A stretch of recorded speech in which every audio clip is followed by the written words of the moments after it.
This episode is brought to you by Peak Tea. That's Pique. I have had so much tea in my life. I've been to China. I've lived in China and Japan. I've done tea tours. I drink a lot of tea. And 10 years plus of physical experimentation and tracking has shown me many things. Chief among them, that gut health is critical to just about everything, and you'll see where tea is going to tie into this. It affects immune function, weight management, mental performance, emotional health, you name it. I've been drinking fermented pu'er tea, specifically, pretty much every day for years now. Pu'er tea delivers more polyphenols and probiotics than you can shake a stick at. It's like providing the optimal fertilizer to your microbiome. The problem with good pu'er is that it's hard to source. It's hard to find real pu'er that hasn't been exposed to pesticides and other nasties, which is super common. That's why Peak's fermented pu'er tea crystals have become my daily go-to. It's so simple. They have so many benefits that I'm going to get into, and I first learned about them through my friends Dr. Peter Attia and Kevin Rose. Peak crystals are cold extracted using only wild harvested leaves from 250-year-old tea trees. I often kickstart my mornings with their pu'er green tea, their pu'er black tea, and I alternate between the two. The rich, earthy flavor of the black specifically is amazing. It's it's like a delicious barnyard, very peaty if you like whiskey and stuff like that. They triple toxin screen all of their products for heavy metals, pesticides, and toxic mold, contaminants commonly found in tea. There's also zero prep or brewing required, as the crystals dissolve in seconds. So you can just drop it into your hot tea, or I also make iced tea, and that saves a ton of time and hassle. So Peak is offering 15% off their pu'er teas for the very first time, exclusive to you, my listeners. This is a sweet offer. Simply visit peaktea.com/Tim. That's PIQUETEA.com/Tim. This promotion is only available to listeners of this podcast. That's peaktea.com/Tim. The discount is automatically applied when you use that URL. You also have a 30-day satisfaction guarantee, so your purchase is risk-free. One more time, check it out.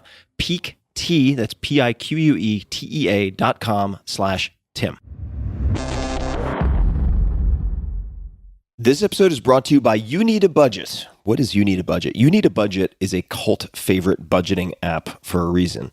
The app and its simple 4-rule method will change the way you think about your money and help you gain total control so you can plan for the things you need and get the things you want without guilt or stress. To give you an idea, on the cult favorite side, to date they know of at least 7 customers who have customized their license plates to mark the occasion of purchasing a new car in cash.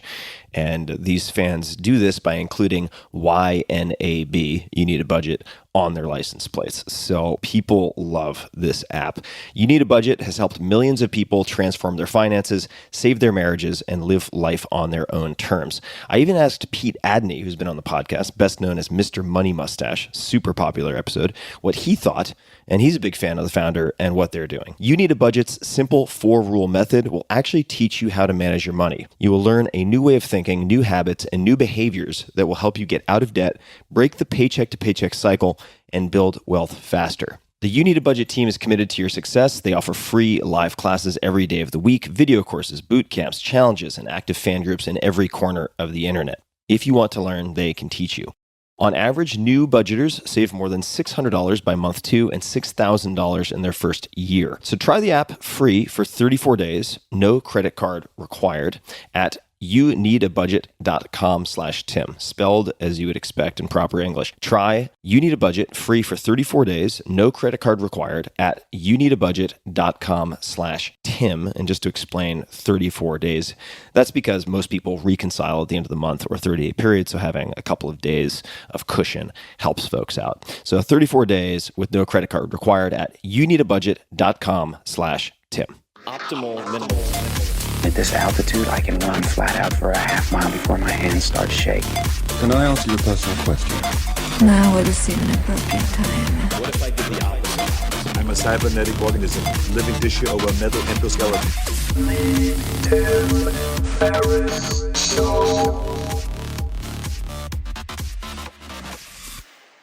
Hello, boys and girls. This is Tim Ferriss, and welcome to another episode of The Tim Ferriss Show.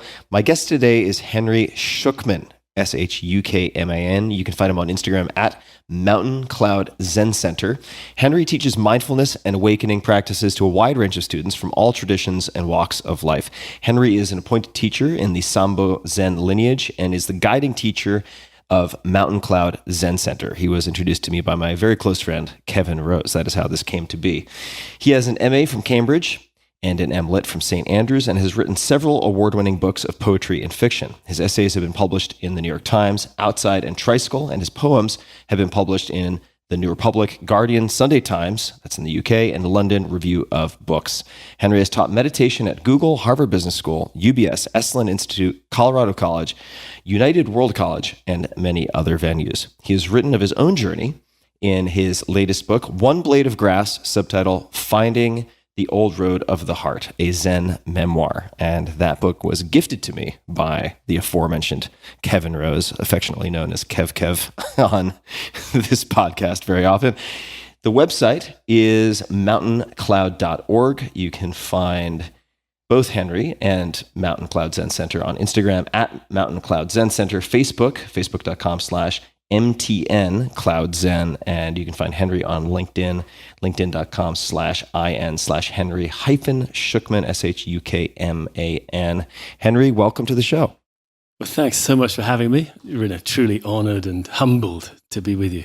I'm excited to dig in, and as I mentioned before we started recording, I think we will run out of time before we run out of material, but we must start somewhere. So I wanted to start in perhaps an odd place, and that is to go into mythology for a moment, and specifically to talk about, if I'm getting the pronunciation right, Typhon, the mythological beast who lived under the volcano Etna. And I've read that at one point you felt like this mythological beast, and I would love for you to explain why that is the case. Okay, well, that's going right back to early years. Great place to start, actually. Basically, I had raging, severe eczema. That's a skin affliction. Many people might know of it and think of it as just a rash or something now and then, but it can be quite severe. And I had it chronically for, I guess, like more or less the first, it's hard to say, 2 to 3 decades of my life, starting from the age of 6 months. And when I was a kid, I was often in hospital for stretches and stuff. It was at that sort of level. And Typhon, I remember hearing about him in class at school, in sort of Greek mythology. Lived under Mount Etna, the volcano, and he kind of could survive the sulfurous, raging heat down there. And I lived quite a lot of my early life in a kind of sulfurous, raging heat that came out through my skin. And I don't want to over-dramatize it, but from living it from the inside, it was very difficult. It was like being slowly on fire or something. Eczema is, when it's bad, it itches to an unimaginable degree. It's really quite debilitating. And the doctors in the UK in the 1970s, when I was growing up, they didn't really have a lot of great sort of tools. They had one tool that was really effective, which was heavy steroids, but they didn't like to use them. The thing that really made the big difference for me was actually meditation. I took it up in my early, mid-20s, and it made a dramatic difference quite quickly. It wasn't that I was over it forever, but things really shifted once I started meditating. And I'm not suggesting that all eczema sufferers will find the same thing, because it's a complicated, multifaceted affliction, and there aren't clear-cut factors. Actually, it really is rather tricky, I think, for a lot of people to handle it. But for me, that piece of essentially getting a method for calming the nervous system, which I had not realized needed calming, by the way. The thing is, again, if you grow up with this kind of thing, I think anybody with a chronic ailment of some kind knows what this is like. That, I mean, I suppose it depends when you first get it, but especially for kids, you just think this is normal. You don't know that there's something dysfunctional going on. It's just, this is how the world is. In my case, when I started to actually taste a different kind of way of being alive. It was a really big deal. It was wondrous to me. I was just going to hop in to also paint a picture for folks, because you had this itching, weeping, bleeding, and so forth. And the severity of it is remarkable in what I've read, it at least. That is, having a district nurse coming to you daily, laying you on a towel, bathing you in antiseptic solution, wrapping you in coal tar bandages, and so on. I mean, this was a non-trivial condition. And when you say that you weren't even aware that the nervous system needed calming, do you think the eczema was in response to something, that was a psychosomatic, and not in a way that diminishes it, but literally psycho-somatic response to something that you can identify? Do you have any thoughts on what generated that experience? Well, yes, I do, actually. I mean, of course, in a certain sense, this is kind of private, personal mythology of another kind. But what I know happened was that when I was 6 months old, my parents were living for a semester in Helsinki. And actually, both my parents were professors, both in Russian studies. And they had my dad actually, I think, had a fellowship in Helsinki University for a semester. And we all went over there. That was my older brother and myself, just 6 months old, mum and dad. And this may sound a little fanciful, but it's actually real and true. But because this was actually back in the 1960s, when the Cold War was really hot, it was really happening.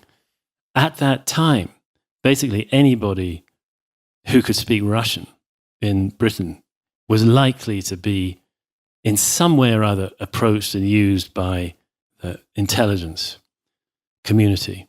And that was true of my mum and my dad. They were both recruited early on, actually, while they were studying Russian still, to MI5 or MI6. And they didn't do anything, massively it wasn't kind of James Bond stuff. It was just like, could you tell us about this scientist who's just been sent to the gulag, or can you read this report? And occasionally they'd get involved in little minor operations or whatever. This all came to light much later, by the way, after the 50 years of the Official Secrets Act had expired, when a lot came to light about things that have been going on in the world of espionage in the UK with the Soviet Union. But while they were in Helsinki, my dad was requested that he would go to Leningrad, which is just not so far away across the Gulf of Finland. And my mum, I don't know the exact circumstances, but for whatever reason, she went too. And that was how she weaned me. So she left this baby that had been seemingly well, went to Russia for whatever they were doing there, came back a week later or 10 days later or 5 days later. I've heard different versions of the story. And when they got back, I was covered in eczema. And so I imagine that I went through something pretty difficult while my mother was suddenly gone. And at the same time, was weaned of the breast and put on formula, and by probably somebody I didn't know. And it must have been very, very difficult for me. I think in some way that, if I can call it trauma, which I guess I can, that trauma has been very, very important for my whole life, actually, and even for the path to and beyond awakening. I'm very interested these days in how trauma and awakening relate to each other. I think I'm not the only one. People are starting to look into that. There's something about deep wounding that can be a pathway to deep, deep love. It's a very beautiful thing when the wound becomes the doorway. I think there's always that potential with a wound, but so much of the time we tend to accrete protection over a wound and sort of stay away from a wound and, avoid it and live as if it weren't there. So unpicking the defenses and actually finding some kind of way, usually it needs support, actually, some sort of supported way to go into our wounds. And what we find there in the place that we're most terrified of can be just, of course, pain, but also great, great love. Honestly, in certain ways, I'm jumping crazily ahead, Tim, in terms of a trajectory.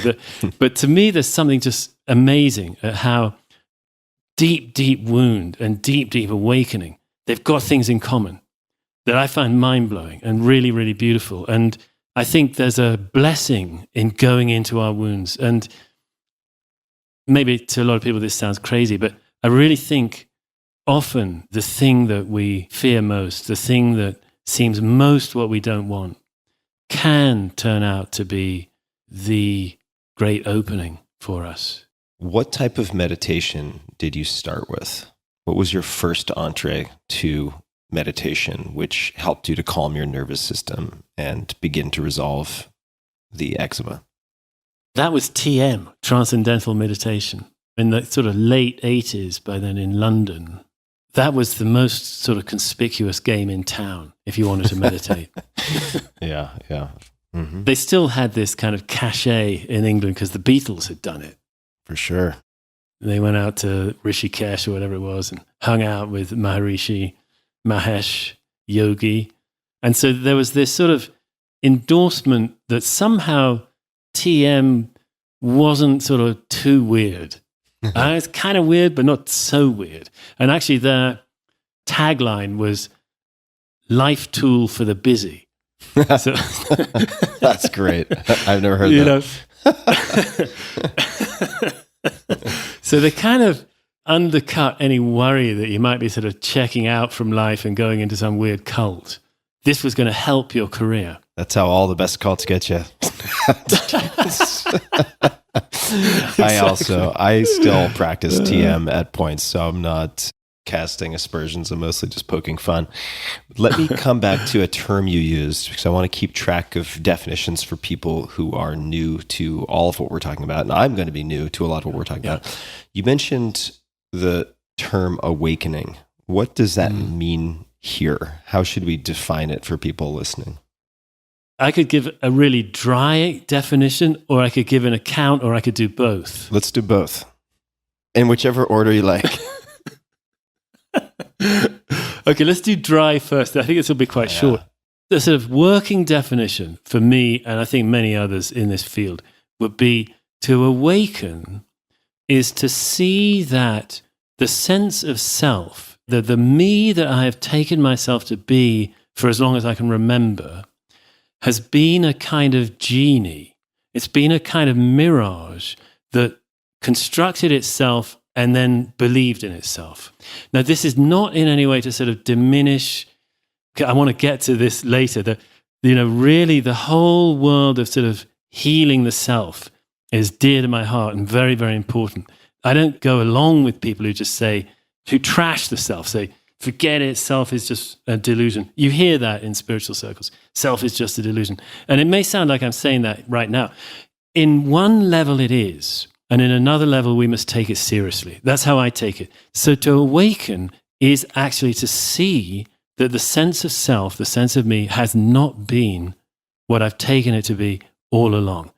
Instead, it can actually be seen through so that we realize it's never been here the way we've thought from the start. It's never really been here quite the way we took it to be.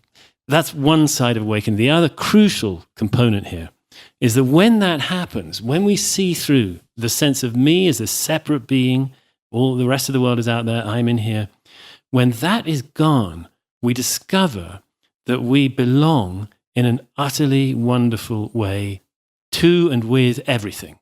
We find that there is actually another level of our experience, and it's right here now. It's not some weird other state we go to. It's actually right intrinsic to our ordinary experience. It's just that we don't see it. We rarely see it. Most of us seldom see it, but it's actually never hidden. It's just that we're totally conditioned away from seeing it. Now, it sounds very weird, and it is very unusual in the sense we don't normally experience things like this, but it's actually present right now and always. There's another dimension, another aspect, another face of our experience of this very moment in which we are totally part of everything. And so that's the flip side. So in awakening, you sort of, one thing vanishes, that sense of self, and another thing appears, which is what that sense of self was occluding in some sense, which is that there's this unbelievable, wondrous participation that we have. We are part of everything. Even to say we're part of everything is it's not quite getting it. We discover in a moment of awakening, we are all. Is that enough for now? Do you want to respond to that? And then Well, I'd like to encourage you to perhaps illustrate it with a story. And the question perhaps that I could ask in the meanwhile is it fair to say that the experience of awakening or waking up, of course, you've done quite a lot with Sam Harris on the Waking Up app, and with Sam, who is also a close friend. And is this experience of awakening a repeatable or repeated phenomena? In other words, you hear the term, which I have never really gravitated towards, enlightenment, gets used in different spiritual traditions or different practices, and it seems kind of like a 0 to 1 one-time event, and lickety split, there you are, even though you still have to carry water and file your taxes and so on, typically. But is this experience of awakening something that in practice recurs with some regularity? here's a metaphor that a great 20th century Zen master called Yamada Koun used. He said it's like this: imagine that we've been living in a room made of opaque glass. In a moment of awakening, a hole is suddenly poked or drilled or smashed through part of one of the walls of the room. And we see kind of a bright world outside the box of glass, of opaque glass dark glass that we've been living in.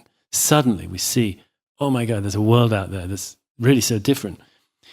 So that's one instant of awakening. That would be one way that awakening can be defined, is a sudden moment of revelation. Can I tell a little story now? Would this be appropriate to say what that's like?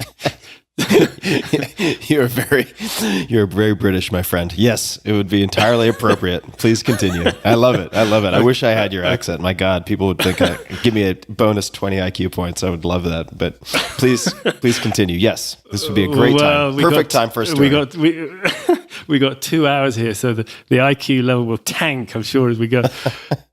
Here's a story. When I was 19, I'd actually gone away from the UK to work abroad, during my gap year after school.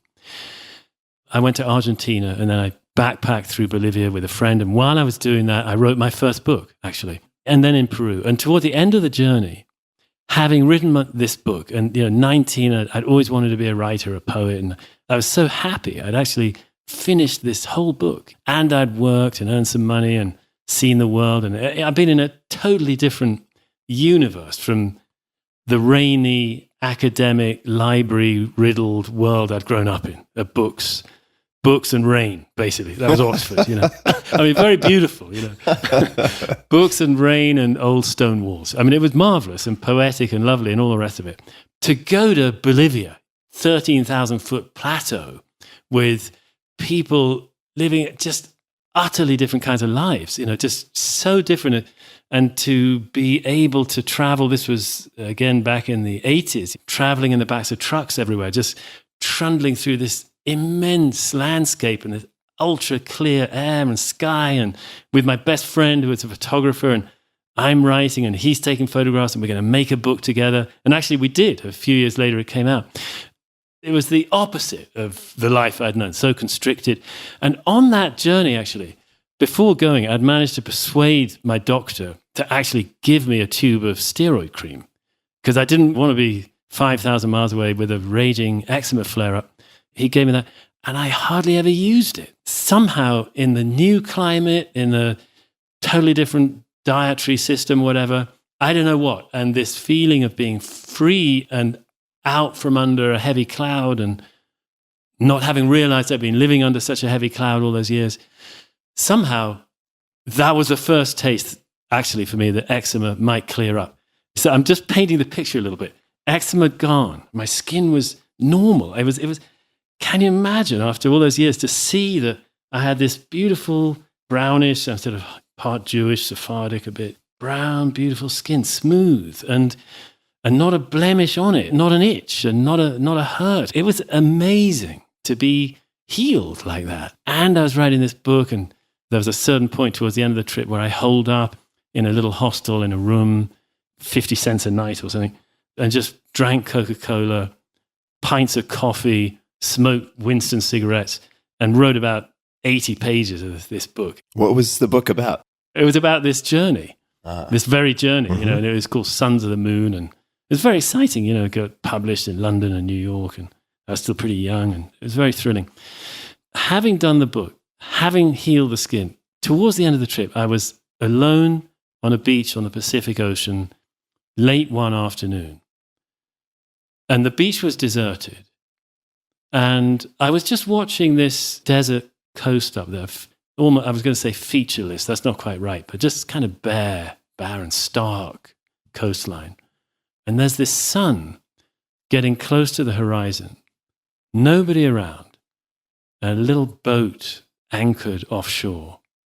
And I'm just gazing at the path of light that the sun was laying on the water. It was probably only like a hand's width above the horizon or something like that.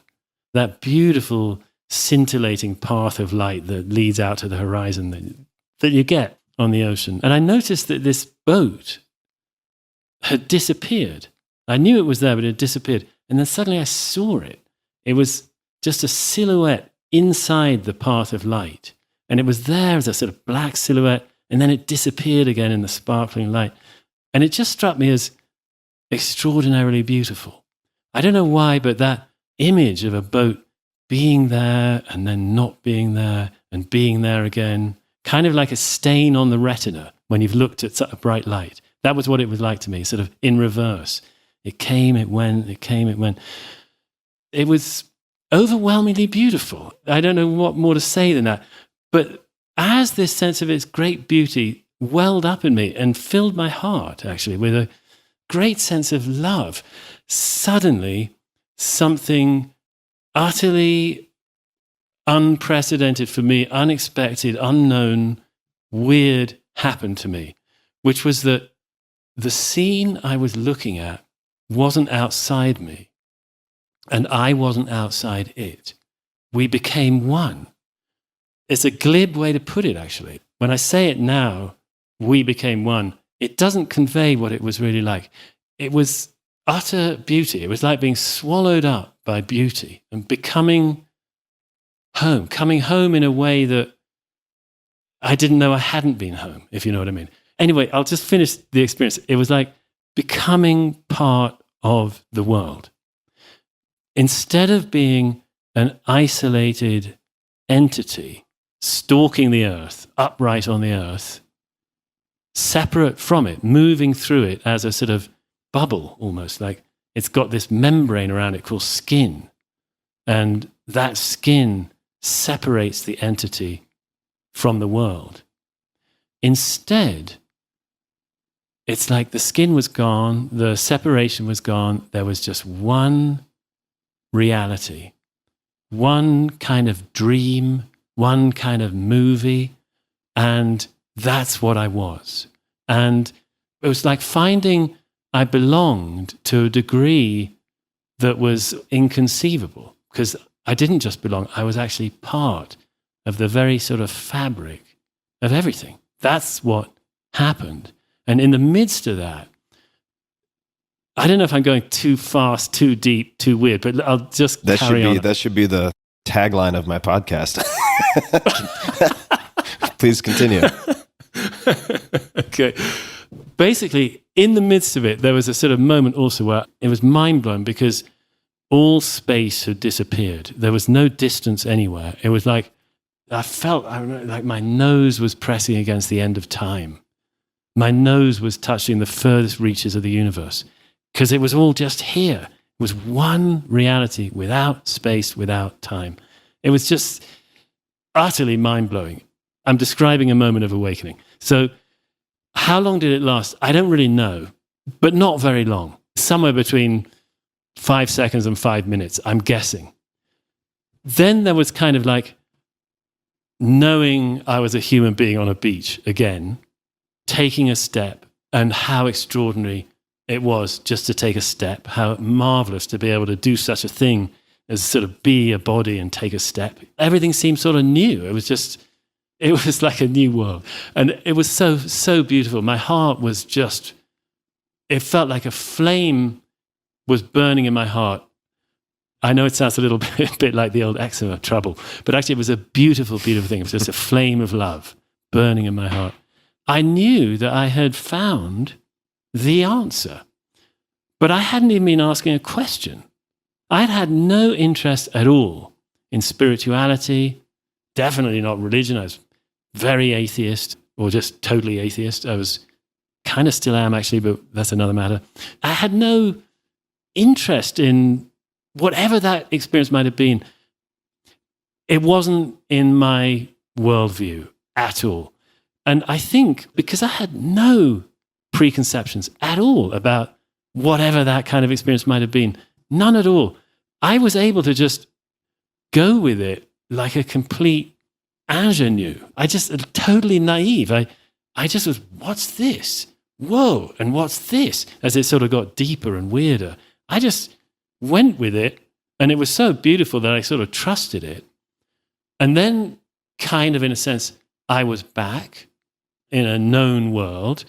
It was also so different because it was just so beautiful. And it was like everything was feather light and paper thin, as one of my teachers likes to say. I weighed nothing. I was sort of see-through, and the world was see-through. I mean, it existed. It would look like it normally did, but it had become weightless and so beautiful. And so that was a moment of awakening. But the real moment itself was only short. But there's long afterglow that lasted weeks. And my heart was so alive, and as I was sort of walking through streets of town, seeing kids on the street, I just wanted to help wherever I could. And I felt human suffering in a new way, a different way. And yeah, like I said, I felt that I had found the answer to life, which I hadn't been looking for and wasn't interested in.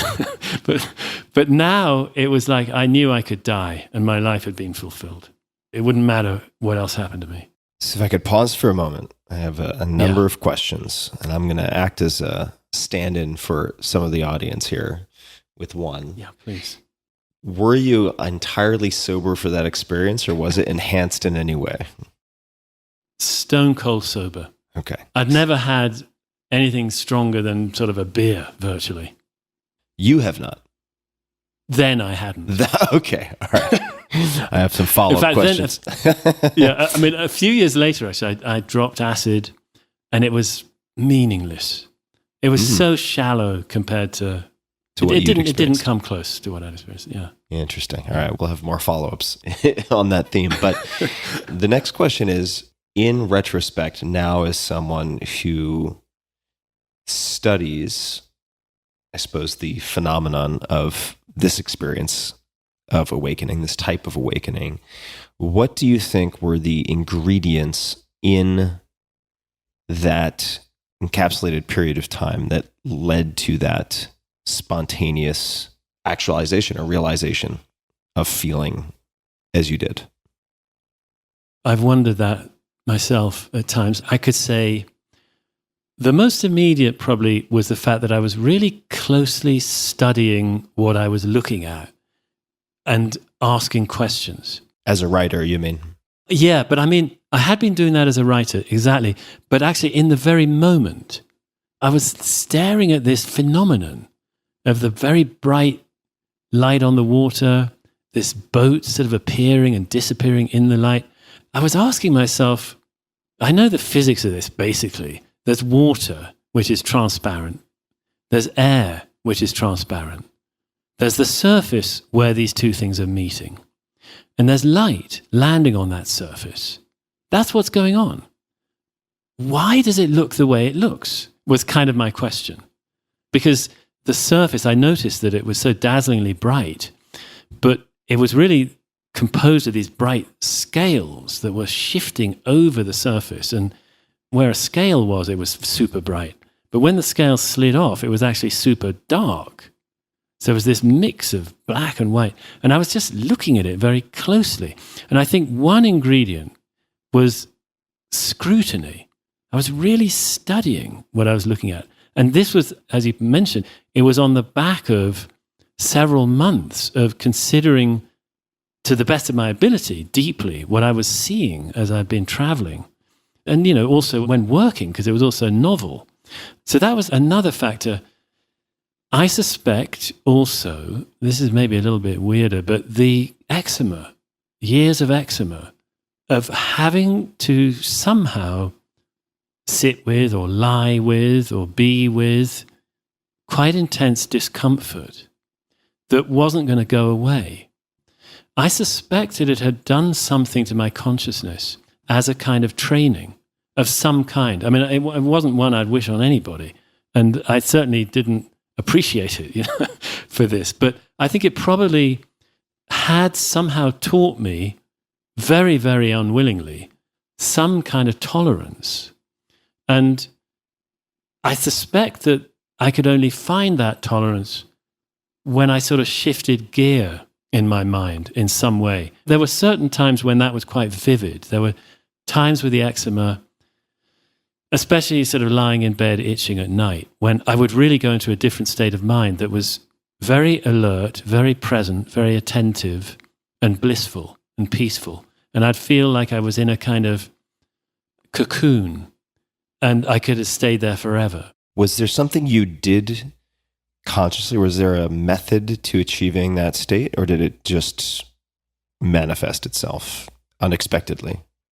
Unfortunately, it was the latter. I wished I could. I remember wanting to learn how to make it happen, and I didn't know how to make it happen.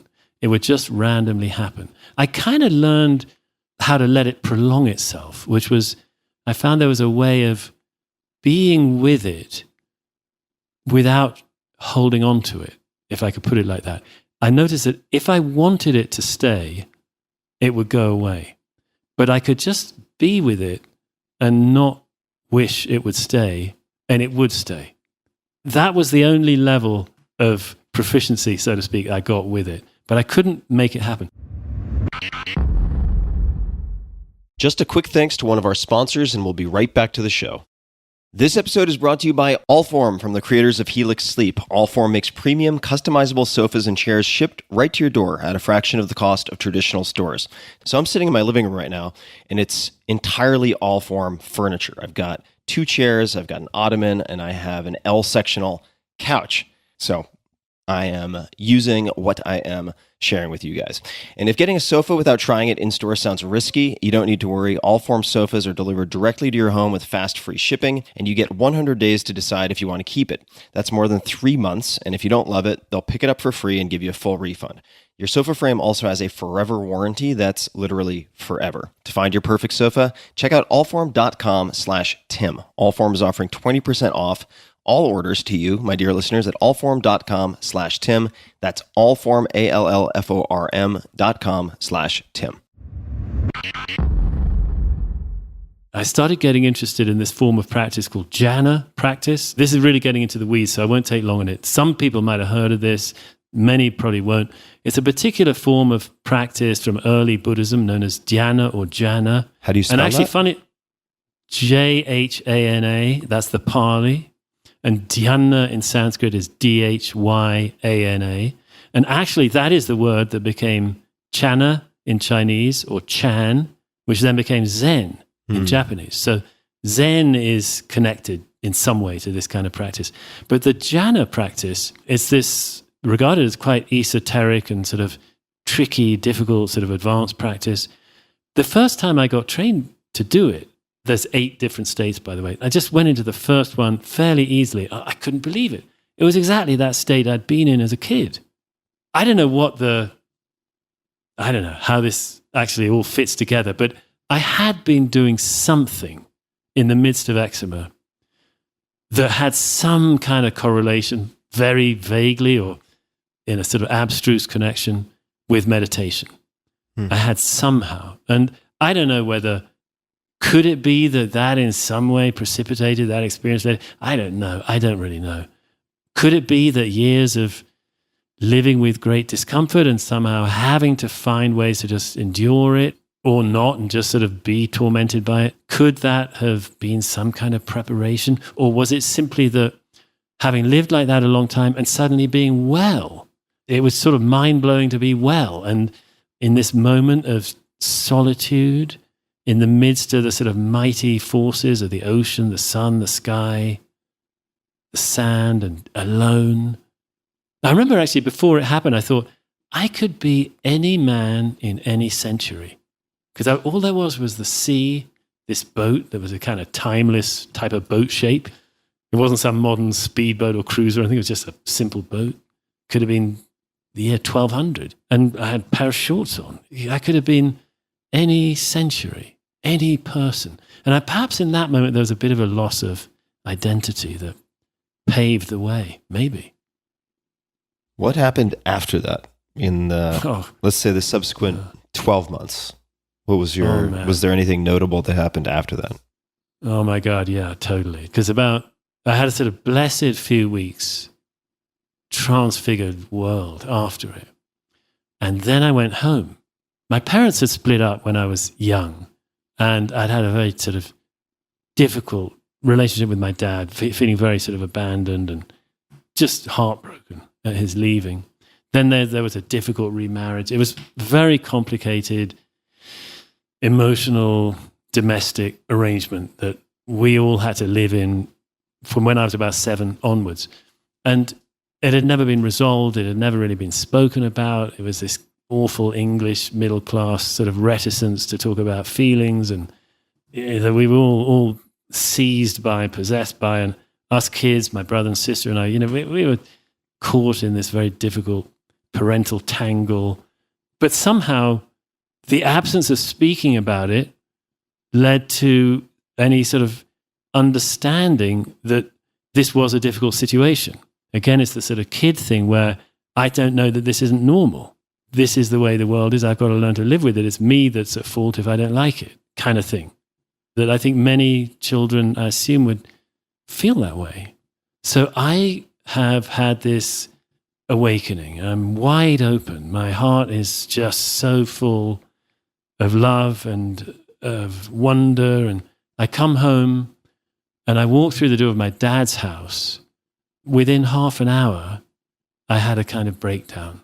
I felt overwhelmed by the unhappiness of my childhood in a way that I'd never actually felt it during my childhood. I'd had defenses against it.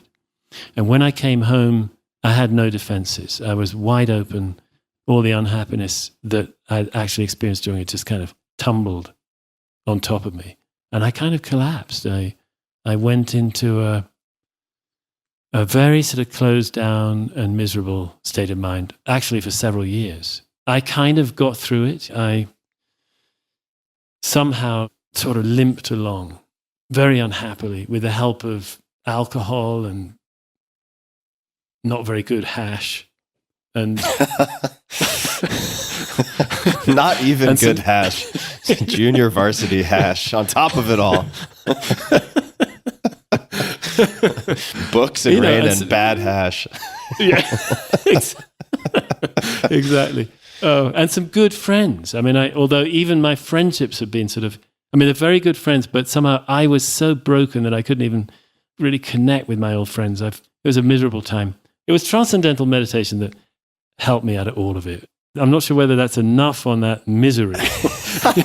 Well, let's. I'm a somewhat connoisseur of depressive episodes and anxiety and so forth, but let me ask you on that topic: how often would you say do what you would consider awakenings overlap with what others might call a psychotic episode? Or are they easily distinguished?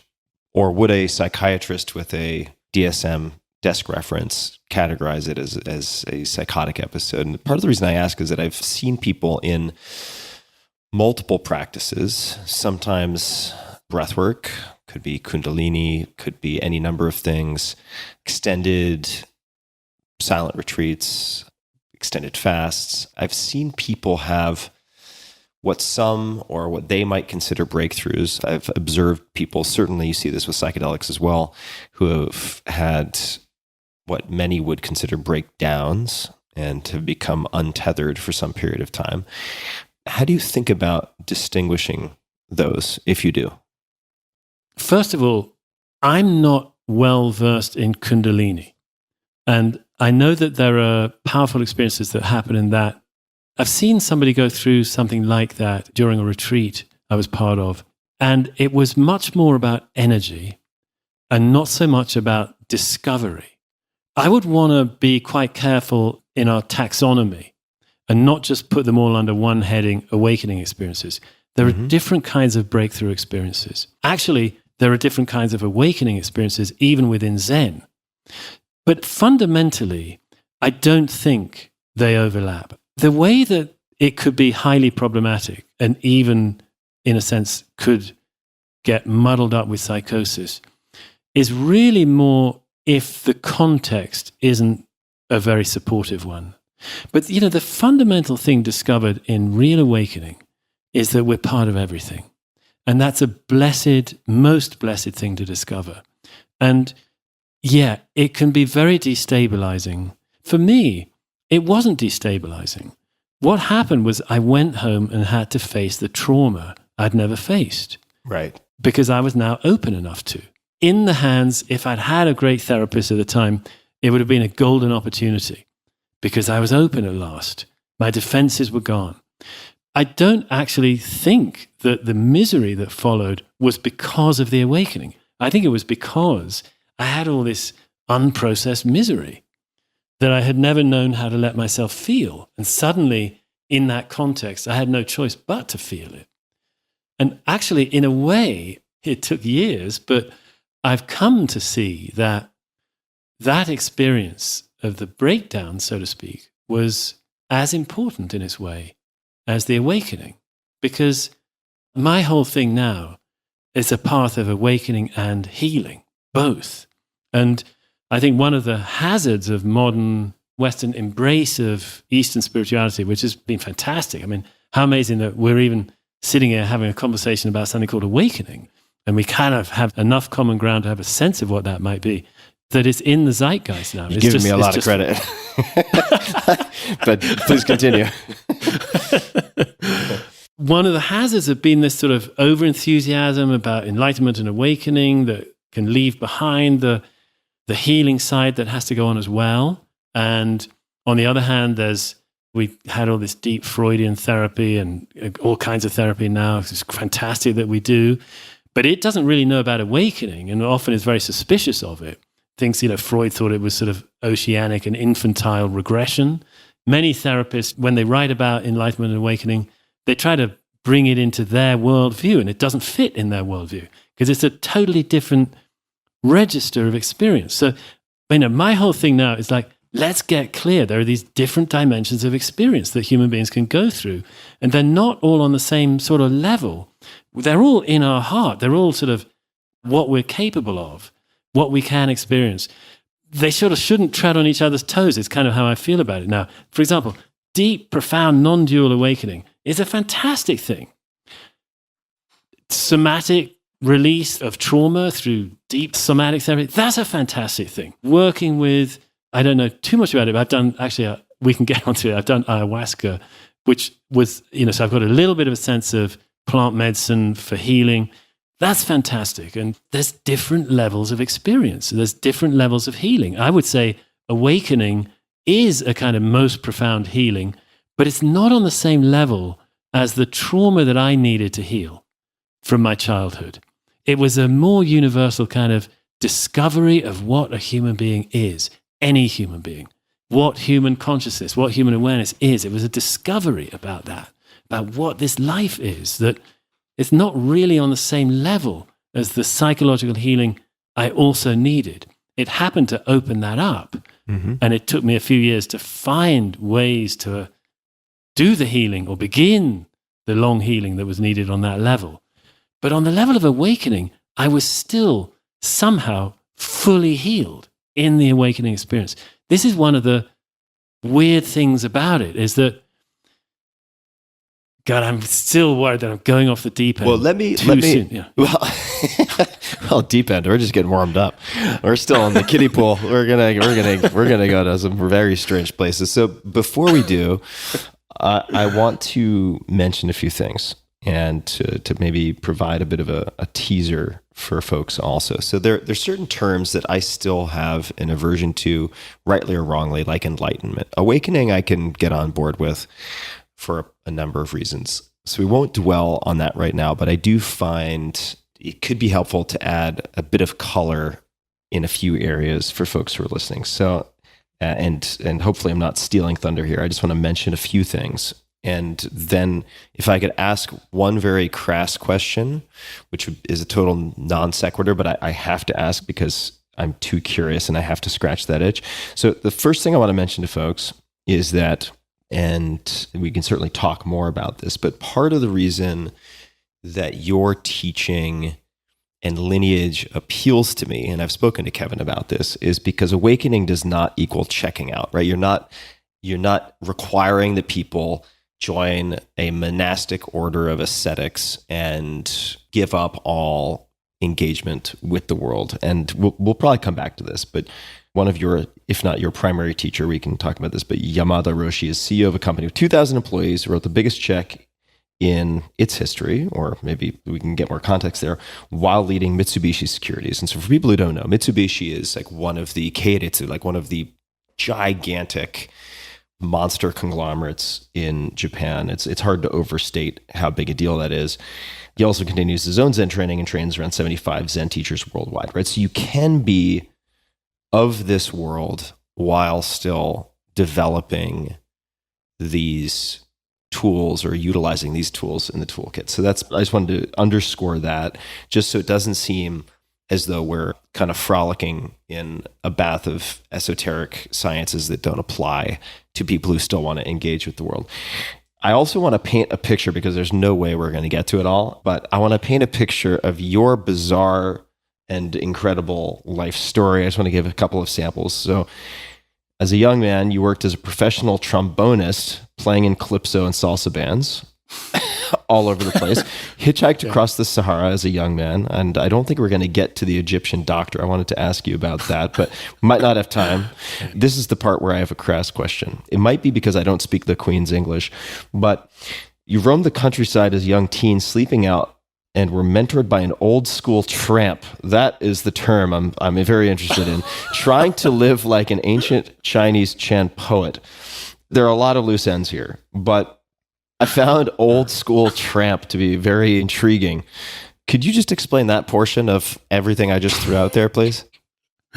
Oh my God. Well, the term tramp in the UK, it used to refer to these guys who just wandered the highways and byways. Ah, okay, got it. It wasn't some it's out of work geisha. Okay, got it. Yeah, exactly. These days they talk about the tramp stamp. I don't know if it's a tattoo, you know? Do you know that term? I'm familiar with tramp stamp. I don't know much about enlightenment, but I do know the term tramp stamp. Shows you where we're going to have to meet in the middle. So yeah, I had this friend. I mean, he would come to our valley every summer and put up in this ruined mill. And he kind of mentored me and a couple of friends of mine how to live on the land.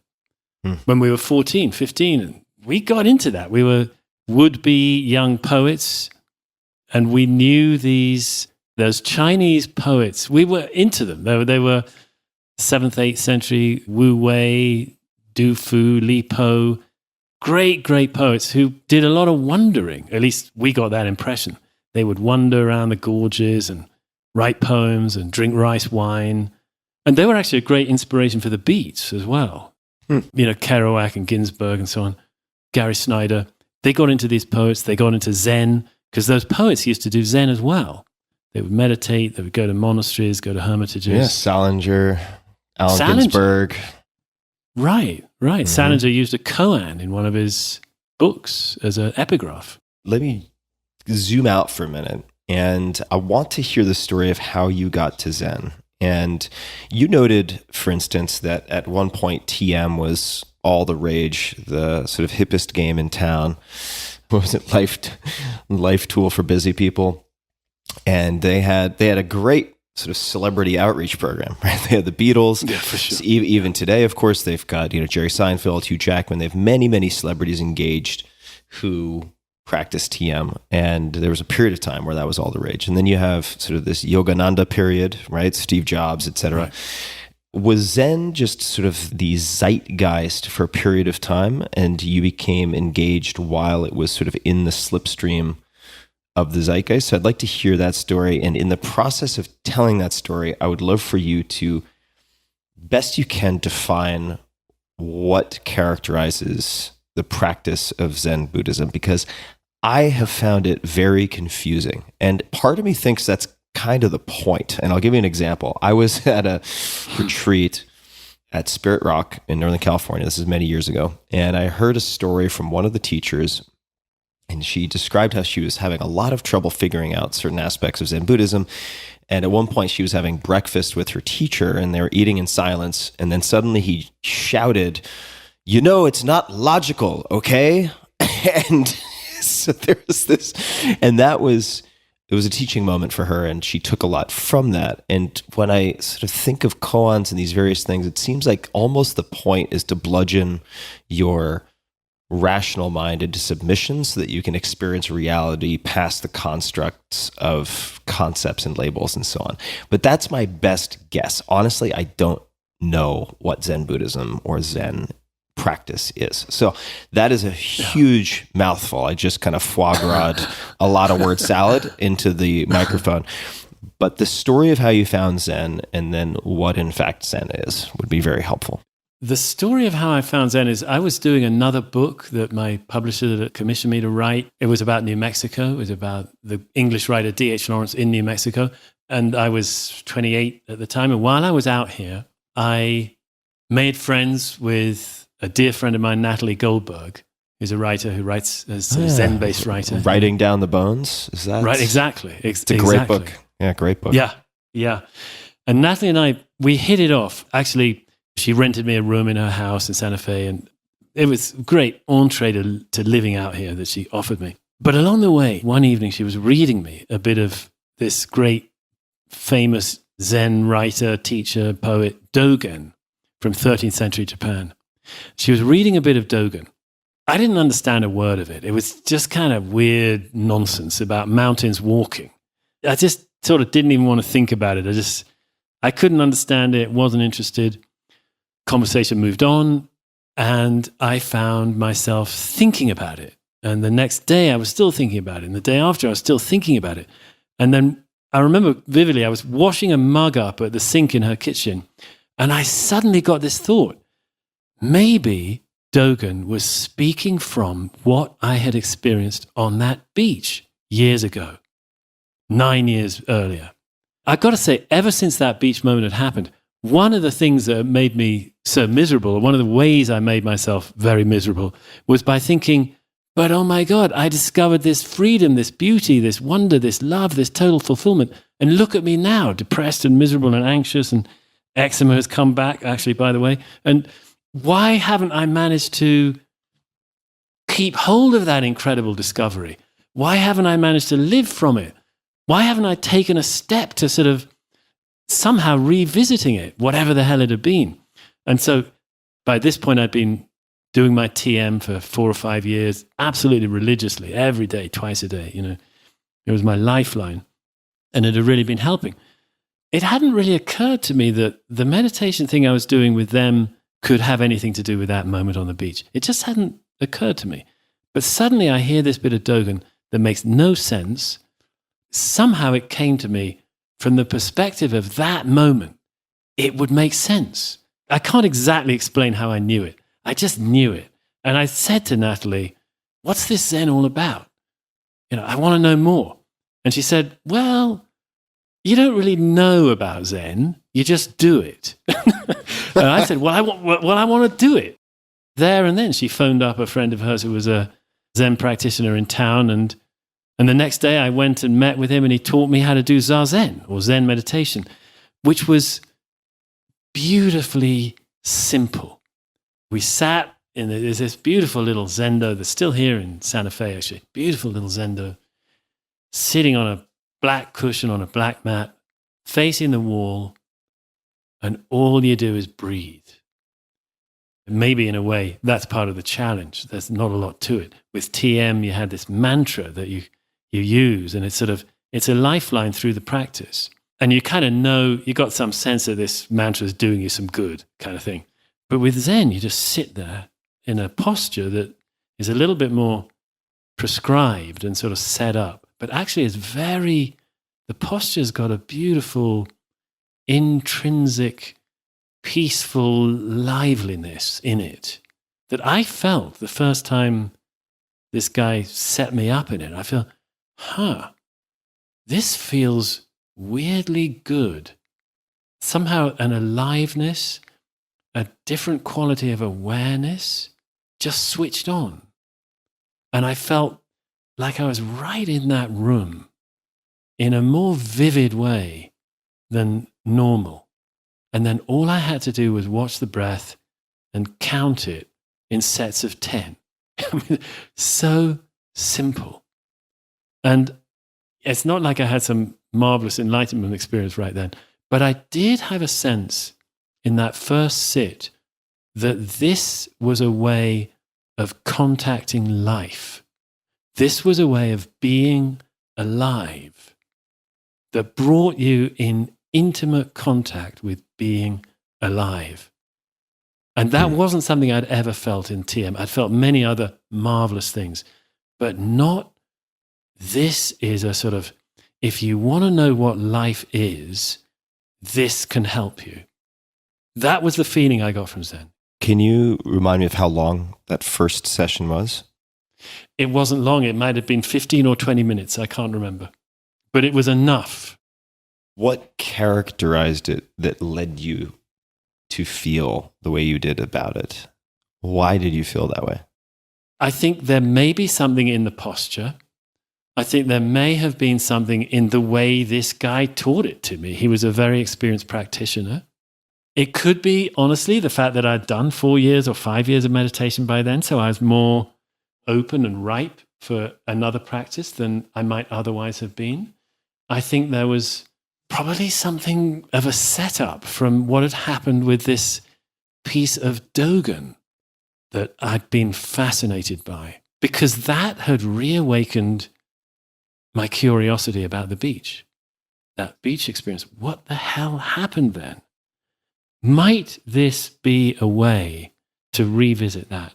Might there even be a way not just to revisit it, but to go through it and beyond it? Might there be a land, a world, a life beyond that experience? So it wasn't just the flash in the pan and it sort of closes and you're done with it and you have to limp along in your ordinary life. May I just pivot to the Koan question? Because actually it was a little bit later that I found my first Zen teacher that I really connected with. Yes, please. I have a lot of questions about koans, so please segue as you like. I'll start out and we'll see where I get to, and then I'm dying to hear your questions. Because basically you're on track a bit with the way you describe them, but I can elaborate maybe a little bit more. So I got lucky. I did my first Zen retreat sometime a couple of years, I think, after that. I'd been sitting diligently daily in my Zen, and I'd done some weekend retreats and introduction to Zen and stuff by then. And then I did a week-long retreat led by a Korean Zen master. He himself was a Westerner, but it was a Korean lineage, and he'd been trained in. He was a deep guy, and he was sort of throwing out koans through the retreat. And actually, I was sitting with one of them. It was just the basic question, who am I? Who am I? Which is a fundamental koan. I had a glimpse of what it was pointing at. I was very lucky. I got a glimpse of how a koan can work then. It's like this. So if you take, let's say you take the most famous koan that probably, I would guess, even him, probably most people have heard.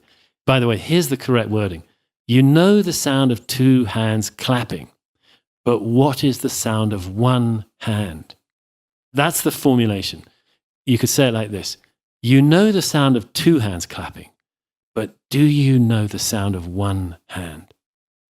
That's more or less what the koan is trying to push us to. It's like, what the hell does this mean? You know the sound of one hand. It's a preposterous question. I get people, they try to snap their fingers. They say, well, this is one hand. You know, no. So the first thing to say about koans is they are not riddles to be solved. And our mind wants to make them that. It wants to problem solve them. This damn thing makes no sense. I'm going to make it make sense. There must be a way in which it makes sense. Good luck. I might say something like this. There is a way in which they make sense, but your mind will never know it. But part of you will. There's part of us that the koan is speaking from and speaking to. And it's basically a non-dual level of experience. Non-dual is where the sense of being separate from the world has gone. Self and world are one. There are flavors and varieties, but fundamentally, it means that the duality of me being in here and the world being out there has gone. So koans are actually emissaries of whatever that was that I discovered on that beach when I was 19 years old, and thousands and millions of people have discovered.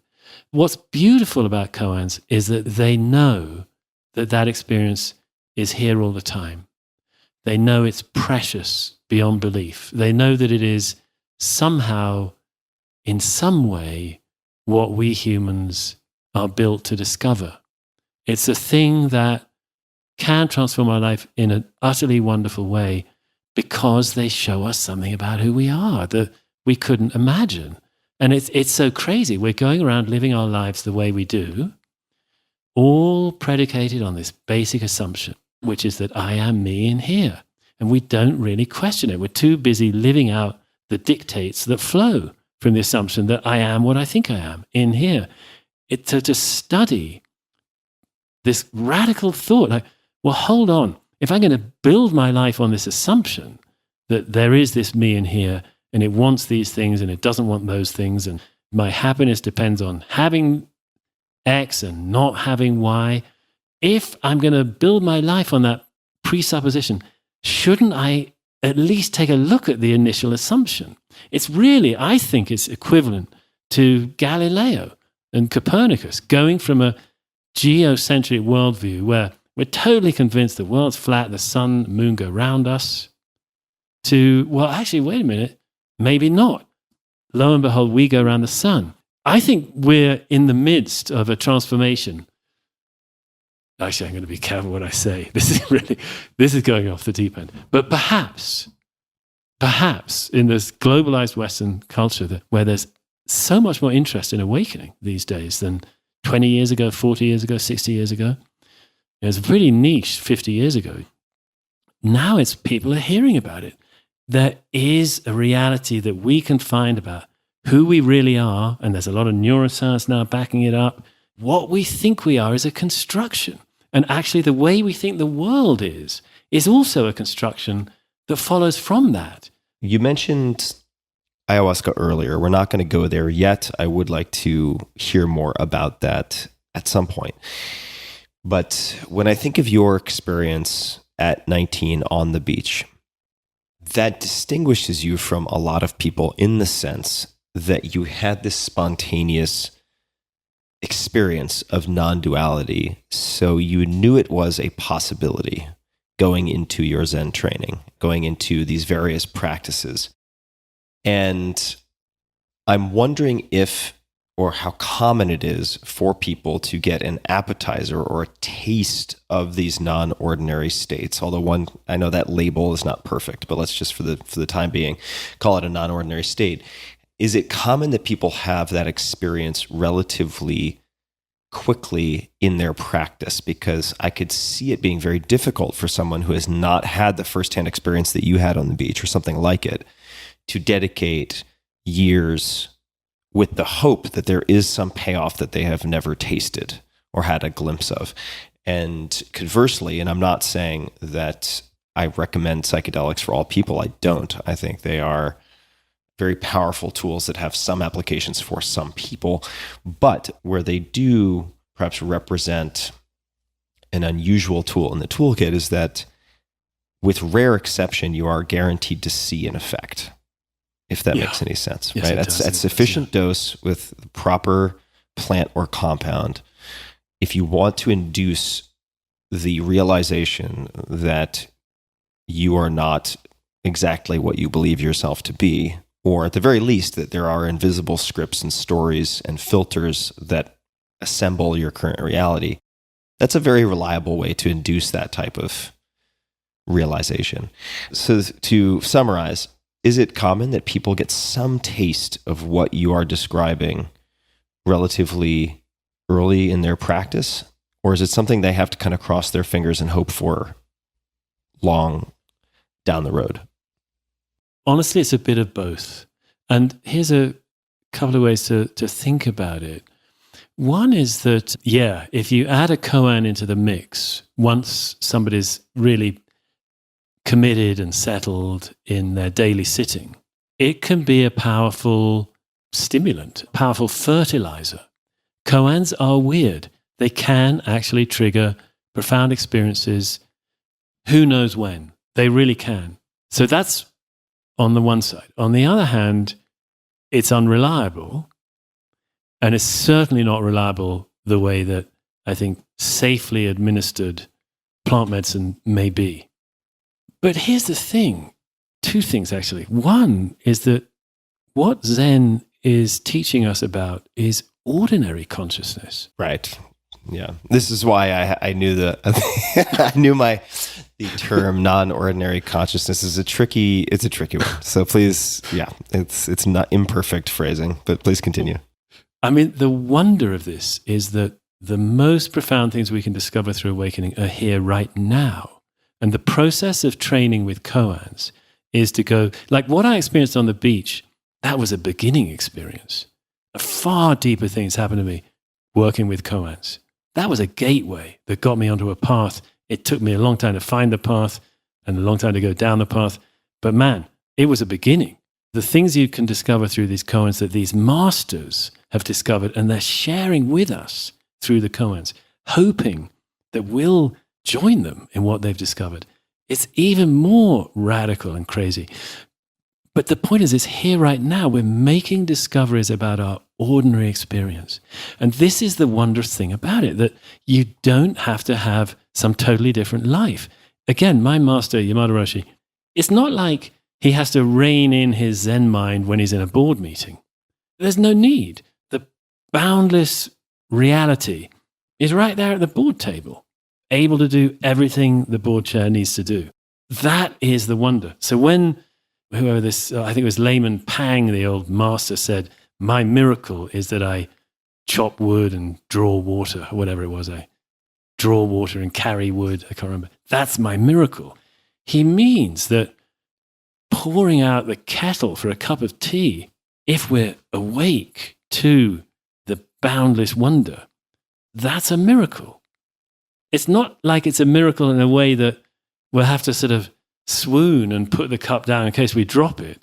No, we just behave normally. We can have a normal conversation. I don't know if everybody would consider this a normal conversation because I'm saying such weird shit, but but kind of a normal conversation. We're having it. I'm sitting here and I know this boundless, infinite nothing or everything, whatever, that's so full of love is right here, right now. It's clear. And it doesn't mean like, now I've got to do something, so I've got to switch off the wonder, the boundless love. It's not like that. That's where koans can take us. I'm sure way further as well. I'm a beginner. But on the other hand, what about the people who they want this, they believe in it, and they sit with it, and nothing happens? They're sitting with their koan. Well, see, I think personally, what I'm now trying to teach people is deep in the Zen tradition, there's a metaphor, goes way back to 5th or 6th century China, of a cart track having two ruts. And the idea is that one rut is awakened nature itself, that's always here. And awakened nature, by the way, is everything's one, everything's infinite, and everything's empty. Those are the three main things we can discover about it through personal experience. That's awakened reality. But the other rut is, they call it the 4 foundations of mindfulness, which comes from early Buddhism in India.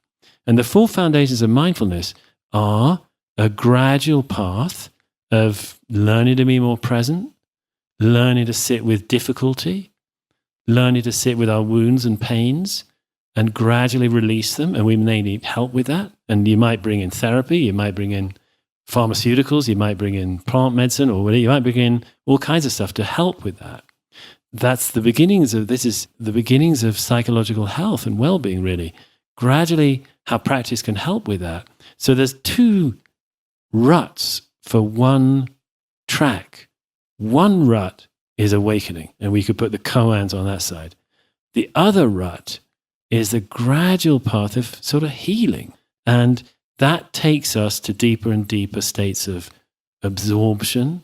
We start to get more well-being with less.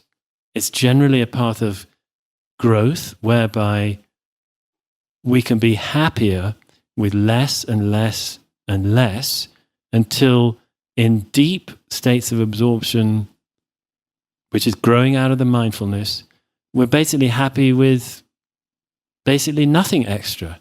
We're completely fulfilled, just sitting and breathing. I've read you describe awakening as, quote, more of a loss than a gain, a marvelous kind of loss, end quote. And then there's also a set of expressions here that maybe you could explain. Muichimotsu mujuzo. I don't know if they're long vowels or not in Japanese for the mujuzo. I think I can guess what the first 3 characters are, but I can't guess what the last 2 are. So by more of a loss than a gain, a marvelous kind of loss, what does that mean? Okay, so in my book, actually, I go into this sort of various experiences that befell me on the koan path, one of which was, it was basically, it's hard to talk about it. It's so amazing, but it's sort of the loss of everything. That somehow seeing that everything has been a dream. And when we see that everything can actually fall away, self and world fall away, is the way Dogen described it. He said, body and mind fall away. And various Zen masters have spoken about this experience where everything's just gone. And instead of it being a horrific, ghastly void, it's the opposite. Because everything is coming from that emptiness, that goneness.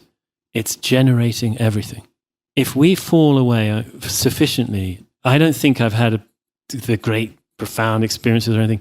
I've just had experiences that were profound enough for me that changed my life. And this was the pivotal one. It happened at a certain point, a certain time, during a retreat. Everything disappeared.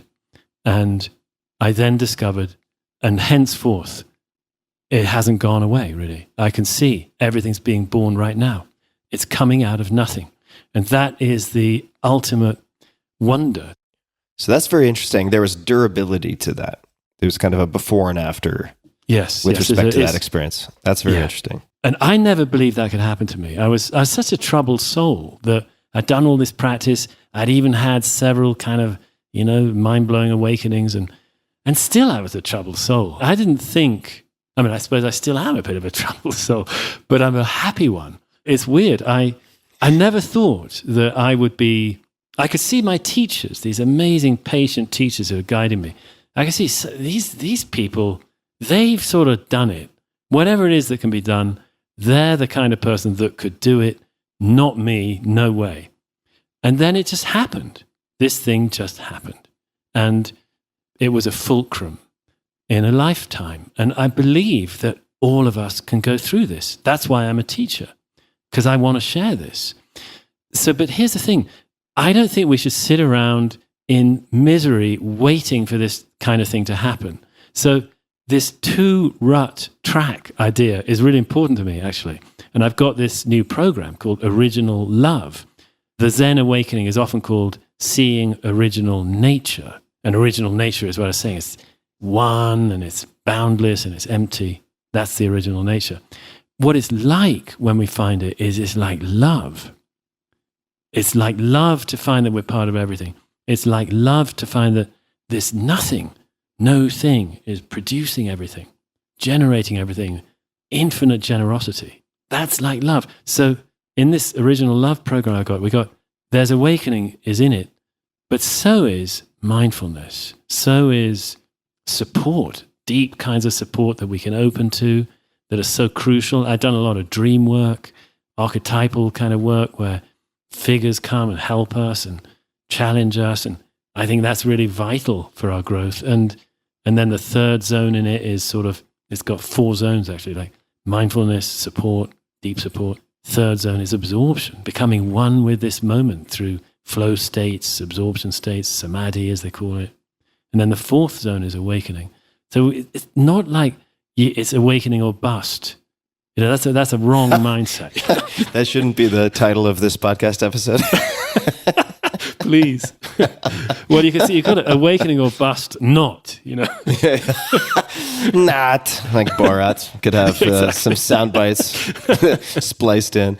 There was a term that I mentioned that if you can translate it, I would love to hear what it is, just with my fascination with Japan and having lived there for some time. So, mu ichimotsu, mu juzo.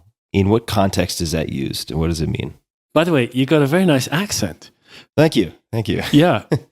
I don't actually speak Japanese, to my shame. It's not the easiest. It's time consuming. Yeah. I've been, quite a number of times and spent most of the time staring at the wall in my master's Zendo, Not the most effective way to learn Japanese. Just like my friend who spent a lot of time in Peru. He spent tons of time in Peru doing dietas and working with ayahuasca and so on. And I asked him, I said, you spent 9 months in Peru? Why is your Spanish so terrible? And he said, well, I was in the forest trying to talk to plants the whole time. And I was like, yeah, all right, that'll explain it. So yeah, you were staring at a wall. Understood. Vomiting into a bucket. Yeah, right. Yeah. Makes it hard to pronounce things correctly. Yeah. So mu ichimotsu, mu jozo. One of my teachers, Ruben Abito Roshi, is a guy from the Philippines who's also in the same lineage, who teaches in Dallas, and he's also a professor at SMU in Dallas. He actually used this phrase with me once when I was in Dokusan going through Koans with him. It means... What is Dokusan? Dokusan, yeah, thanks for asking. It's a one-on-one meeting between a Zen student and a Zen teacher. And actually, when you're working seriously with the Koans, if you're getting into Koan training, you can work with them in different ways because they can provide a really helpful frame when you're sitting, just to have a Koan in the background. It'll change your sitting. But if you're going seriously through a Koan training, at least in our lineage, there's a way to do that with a teacher. So you meet with a teacher and you work on a Koan, and I won't go into too much detail, but anyway, we were meeting, Ruben and I, that style. And at some point he said, mu ichimotsu, mu jozo, which means not a single thing, an inexhaustible treasury. In other words, what I was trying to describe, this experience of everything disappearing isn't a horror. Quite the reverse. It's an inexhaustible treasury. Everything is being given by nothing. Yeah, I don't want to get too abstract because the point of it sounds so abstract until you experience it. When you experience it, it changes your life irrevocably. It can't not. Yeah. There are certain things that require experience, and words do a very poor job of encapsulating or conveying, right? I mean, it's like if someone's never orgasmed and you're trying to explain it to a male and you're like, yeah, it's kind of like a sneeze in your balls. And he's like, what? It's just, you kind of have to be there first and then the descriptions make sense. So mu ichimotsu, mu is, just for people who are curious, I'd actually love help from any native Japanese speakers on the mu juzo. The mu ichimotsu, I'm pretty sure is, mu like mushin, like no heart, no mind. Yeah. Mu is a very common character in discussing Zen Buddhism. Ichi is like ichi-ni-san, one, and then motsu is thing, right? Yeah, or carry. It's also, it can be used as a transitive verb, but and then mu, the same mu, and then juzo, I'm somebody who's a native speaker could let me know. I couldn't find this when I Googled it. Maybe muju, ju is like maybe the jubung, enough, like, but mu is the same muju, zo is like treasure, I'm pretty sure, although Sanbo Zen also has the bowl, like the three treasures. That's right. So but I'm taking us down a rabbit hole. Yeah. I'm afraid it might be a typo, actually. Oh. I'm thinking now. There we go. Maybe it should be mujo-zo. Oh, mujo-zo. Mujo-zo. Inexhaustible. Okay. Yeah. That'll make it a lot easier. Okay. Sorry, my bad. No, Not only my good. bad Japanese and my bad typing. No problem. Okay. That would make more sense. I was like, yeah, I wonder how to actually translate that. I was trying to figure that out. Yeah. Okay, damn, I'm sorry. No, you're good. Mujo.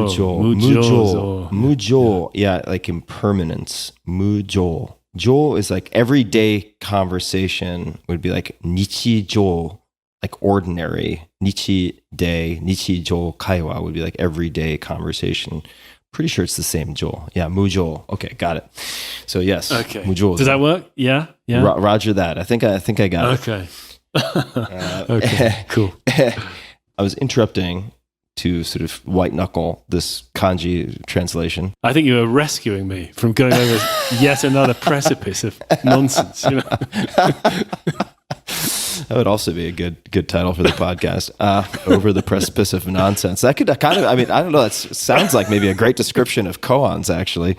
Well, yeah, because but as long as we know that you're going in this vast liberation, boundless one. That's the thing, is that they're pointing at us. That's the thing that's so hard to get. When you think of one hand, sound of one hand, what the hell is that talking about? The only answer is found in us. Sometimes I've explained it like this, that I don't know whether you've heard this, but there's a sort of notion in fiction writing and storytelling that if you want to know who the main character of a story is, it's the one who changes, or it's the one who has an opportunity to change and either takes it or doesn't take it. That's the main character. So I've sometimes tried to explain koans this way. A koan is a story. It doesn't look like it, doesn't sound like it, but it is in fact a story, and the main character in the story is you. So koan is inviting you to change in a radical way. You don't even know it's asking you to do, and even if you did, you wouldn't know how to do that change.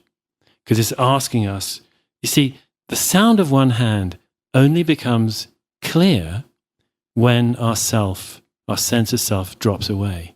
And then suddenly we find it. And I can't explain how or why, but I know that it works. And I can sort of tell you that when it does its magic, it's marvelous. You understand why this phrase is put that way. You see it, and you see that it's been telling you something about your very life that you hadn't been able to see before. And that's why, I was so thrilled when I found koans, because at last, it was actually a system that knew about what I'd been through on that beach and could lead me through beyond it. So I think our round 2 will include a condensed, I think masterclass might be too ambitious, but a detailed discussion of the systematization of using koans, getting into checking questions, whether partial realization is possible or not, and so on and so forth. So I think we'll do a very deep double click on that when we speak again. I'd like to ask you, when you reflect on your experience or remember your experiences of, let's call it awakening, using koans, and this is going to be another one of my notoriously convoluted compound questions, but how similar or dissimilar are those experiences from, say, your experience on ayahuasca? Because it is possible with a tool like ayahuasca to arrive at places where you feel liberated from the constraints, the tight shoes of the rational mind. You absolutely can arrive in those places, including feeling at times the sort of beauty and infinite potential of the emptiness that you can access. The two questions are, how similar or dissimilar? How would you describe the similarities or differences? And then why did you decide to consume ayahuasca? And you can tackle those in either direction. Maybe I'll take the second first. Consistent with this sort of philosophy of the two ruts, there's that even though we may have had awakening, even we've become even perhaps somewhat consistently access that awakening world, we can do it.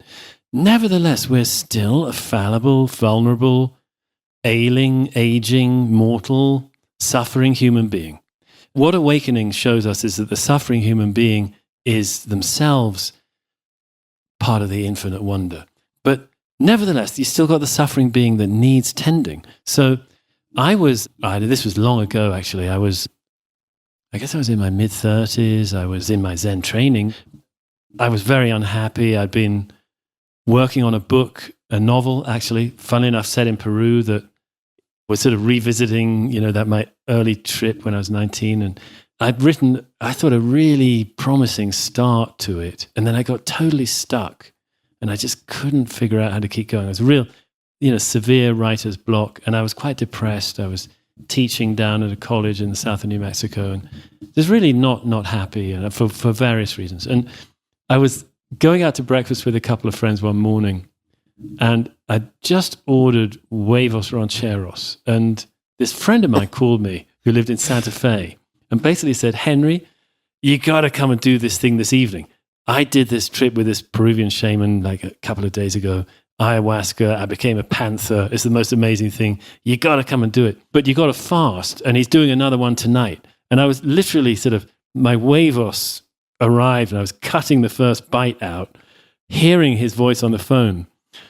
And this feeling came on. I don't know if you're familiar with it, like, oh, fuck, I got to do this. I know I got to do this. I want to eat these eggs, but actually I want to do this thing more. It's more important, even though I don't really want to do it. That night, that evening. That night. So I did not eat my eggs. What could go wrong? And I went up in a state of, the depressive, sort of dragging himself up. And I went to the studio where it was held, and it was a Peruvian shaman, and drink the vile tea. The weirdness comes on. And I had a hellish time, basically. Hell punctuated by moments of extraordinary peace. I shot up into the upper atmosphere and realized I was an asteroid. I had weird shit happened. It was and I vomited a ton, and it was scary, and it was overwhelming. And when it was kind of over, I thought, well, thank God that's over. I'm never doing that again.